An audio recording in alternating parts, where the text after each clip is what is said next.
یہ سارے ایک پیج پر اکٹھے ہو جائیں گے اور میرے خلاف یہ پھر اس وقت جلسے اور تقریریں کیا کریں گے۔ آج بالکل ٹھیک بے نظیر بھٹو کی 13ویں برسی کے موقع کے اوپر گڑھی خدا بخش میں پی ڈی ایم کی جتنی بھی جماعتیں تھیں وہ مل کر عمران خان کی پیش گوئی کے مطابق آج وہ سارے اکٹھے ہو کر ایک دوسرے کے خلاف نہیں بلکہ ایک دوسرے کے ساتھ مل کر عمران خان کے خلاف وہ آج تقریریں بھی کر رہے ہیں اور جلسے بھی کر رہے ہیں۔ تو عمران خان نے جو کہا کئی سال پہلے وہ بھی درست ثابت ہوا، تو پھر بلاول بھٹو زرداری ذرا اس بات پر بھی سوچ لیں کہ عمران خان جو ہیں انہوں نے جو کہا اگر ان کے اندر عقل نہیں تھی تو پھر اتنی بڑی باتیں وہ کیسے سوچ لیتے تھے۔ بلاول بھٹو زرداری نے ایک اور بات کہی کہ سلیکٹڈ اور سلیکشن کا جو بیانیہ ہے وہ بھی ختم ہو چکا ہے اور ان کو اب سلیکٹڈ کو اب گھر جانا ہوگا، مگر بلاول بھٹو زرداری کی تقریر میں اور جتنے بھی دوسرے لوگ تھے کسی کی تقریر میں بھی کوئی زیادہ سلیکٹر کا ذکر نہیں آیا۔ لاہور جلسے میں بھی پی ڈی ایم کا جو بیانیہ تھا وہ سلیکٹرز کے متعلق نہیں تھا، صرف عمران خان کی ذات کے متعلق تھا۔ تو آج بھی کچھ اسی طرح کی تقریر کی گئی جس میں سلیکٹڈ اور سلیکشن کا تو ذکر ہوا مگر سلیکٹر کا کہیں نام و نشان نہیں تھا۔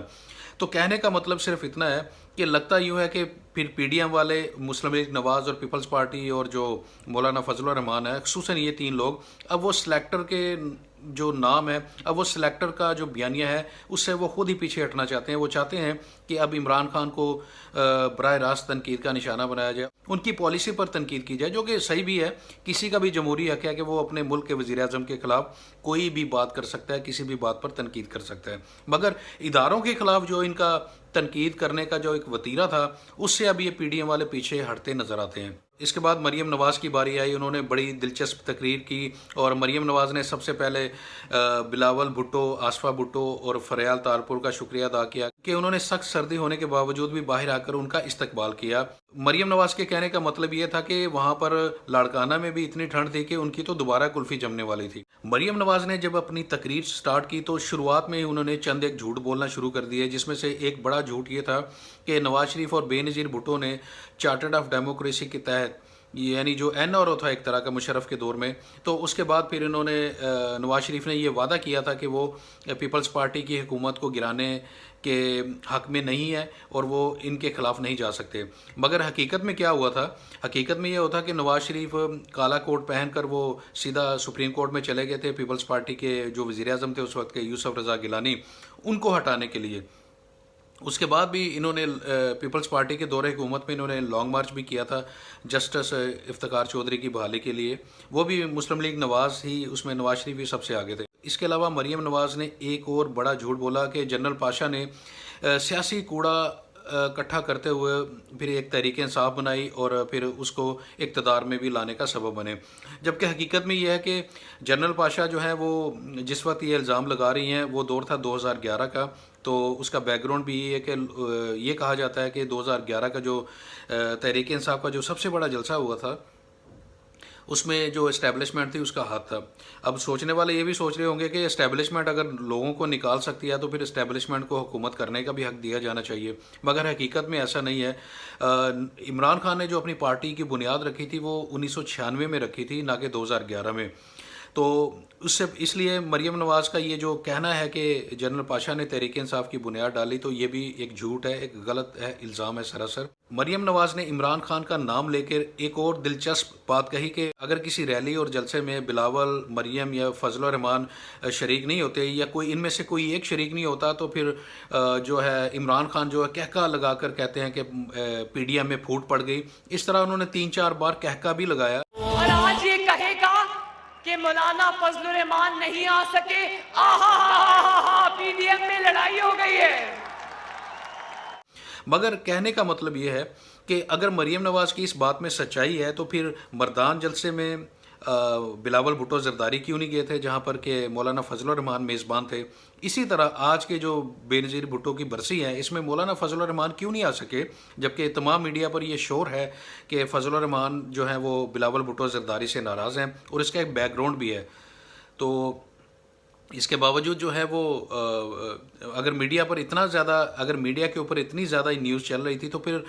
فضل الرحمان اس کے باوجود کیوں نہیں آئے؟ تو کہیں نہ کہیں دال میں تو کچھ کالا ہے۔ تو مریم نواز کی یہ کوشش تھی کہ کسی نہ کسی طرح اس بات کے اوپر پردہ ڈال دیا جائے کہ آج مولانا فضل الرحمان یہاں پر کیوں شریک نہیں ہوئے۔ اس کے علاوہ مریم نواز نے فوج پر تنقید کی، مگر تنقید کا وہ لیول نہیں تھا جو کہ اس سے پہلے وہ ماضی میں جس طرح وہ کرتی رہی ہیں۔ اس بار انہوں نے چند ایک جملوں میں صرف اتنا کہا کہ آپ عمران خان کو لے کر آئے ہیں تو آپ ہی عمران خان کو گھر بھیجیں۔ ایک اور جملہ انہوں نے اسٹیبلشمنٹ کے متعلق کہا کہ آپ پیچھے سے ہٹ جاؤ تو پھر ہم جانے اور عمران خان جانے۔ تو اس طرح کے جملے انہوں نے کہے اور یہ بھی کہا کہ عمران خان اب ہم سے این آر او مانگ رہے ہیں۔ حکومت کے اتحادی جماعت کا ہی ایک بندہ جیل میں شہباز شریف سے ملاقات کرنے کے لیے گیا، دراصل وہ این آر او مانگنے کے لیے گیا تھا۔ تو مریم نواز یہ کہنا چاہتی ہیں کہ عمران خان دراصل ان سے این آر او مانگ رہے ہیں، نہ کہ پی ڈی ایم والے حکومت سے کوئی این آر او مانگ رہے ہیں۔ اس کے بعد آصف علی زرداری نے تقریر کی۔ آصف علی زرداری نے اپنی تقریر میں جو بات سب سے اہم کہی وہ یہ تھی کہ عمران خان سے اب حکومت نہیں چل رہی تو اس لیے ان کو چاہیے کہ وہ گھر چلے جائیں، اور اس بات کا دعویٰ انہوں نے کہا کہ انہوں نے کافی عرصہ پہلے کیا تھا کہ عمران خان سے حکومت نہیں چل پا رہی، ان کا کام صرف کرکٹ ٹیم کو چلانا تھا نہ کہ ملک کو چلانا تھا، اس لیے ان کو چاہیے کہ یہ حکومت چھوڑ چھاڑ کر واپس چلے جائیں۔ آصف علی زرداری نے ایک اور اہم بات کہی کہ حکومت کو گرانے کے لیے پی ڈی ایم والوں کو اپنی سوچ بدلنا پڑے گی۔ تو دراصل یہ ایک طرح کا اقرار تھا، اعتراف تھا کہ ان کی فی الحال جو موجودہ اسٹریٹجی ہے، حکمت عملی ہے، اس کے تحت تو وہ عمران خان کی حکومت کو چلتا نہیں کر سکتے، وہ اس حکومت کو گھر نہیں بھیج سکتے، اور نہ ہی وہ عمران خان کو مجبور کر سکتے ہیں اس حکمت عملی کے ذریعے کہ وہ استعفیٰ دیں یا مستعفی ہوں یا اسمبلیہ کو توڑ سکیں۔ تو تو جتنی بھی تقریریں بلاول بھٹو زرداری نے کی، مریم نواز نے کی، یا باقی جتنے بھی شرکاء تھے، ان کی تمام تقریروں میں جو یہ ایک بیانیہ تھا کہ عمران خان گھبرا چکے ہیں اور اب حکومت جانے والی ہے، تو آصف علی زرداری کی اس بات نے ایک بار پھر ان تمام تقریروں پر ایک سوال کھڑا کر دیا کہ اگر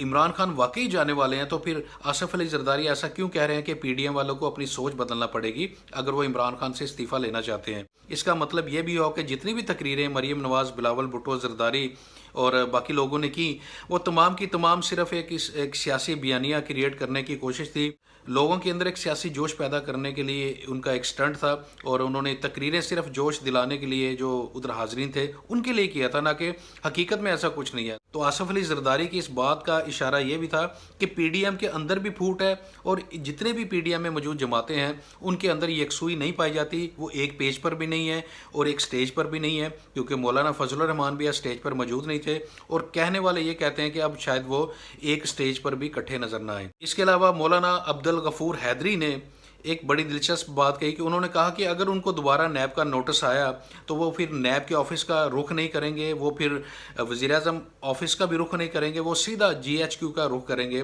کہنے کا مطلب یہ تھا کہ ان کے مطابق یہ سلیکٹرز ہی ہیں جو سب کچھ ان کے خلاف انتقامی کارروائیاں کروا رہے ہیں، اور اس میں کسی نیب کا کوئی عمل دخل نہیں ہے، بلکہ یہ جی ایچ کیو کے کہنے پر ہی ہوتا ہے۔ تو اس لیے اصل طاقت کا جو مرکز ہے وہ جی ایچ کیو ہے، نہ کہ نیب کا آفس ہے یا وزیر اعظم آفس ہے۔ تو آج بے نظیر بھٹو کی برسی کی شکل میں جو پی ڈی ایم والوں کا ایک سیاسی اکٹھ تھا، اس کے اوپر جو مین مدعا تھا ان کا وہ عمران خان کی ذات تھی اور ان کو اپنی اسٹریٹجی دینی تھی۔ اب دیکھتے ہیں کہ پی ڈی ایم والوں نے حکومت کو 31 جنوری تک کا ٹائم دیا ہے، اگر 31 جنوری تک ان کے درمیان معاملات طے نہیں ہوتے تو پھر پی ڈی ایم والے اسلام آباد کا رخ کریں گے لانگ مارچ کرتے ہوئے، مگر دیکھتے ہیں کہ اس وقت کیا ہوتا ہے، کیونکہ عوام تو استعفوں کی منتظر تھی، کم از کم کوئی ایک تاریخ دے دی جاتی، مگر انہوں نے استعفے دینے کی بجائے لانگ مارچ کی ایک نئی تاریخ دی ہے۔ اگر یہ ویڈیو آپ کو پسند آئی ہے تو اس کو لائک کریں، چینل کو بھی سبسکرائب کریں اور بیل آئیکن کے بٹن کو بھی دبا دیں تاکہ مزید ایسی ویڈیوز آپ کو ملتی رہیں۔ شکریہ۔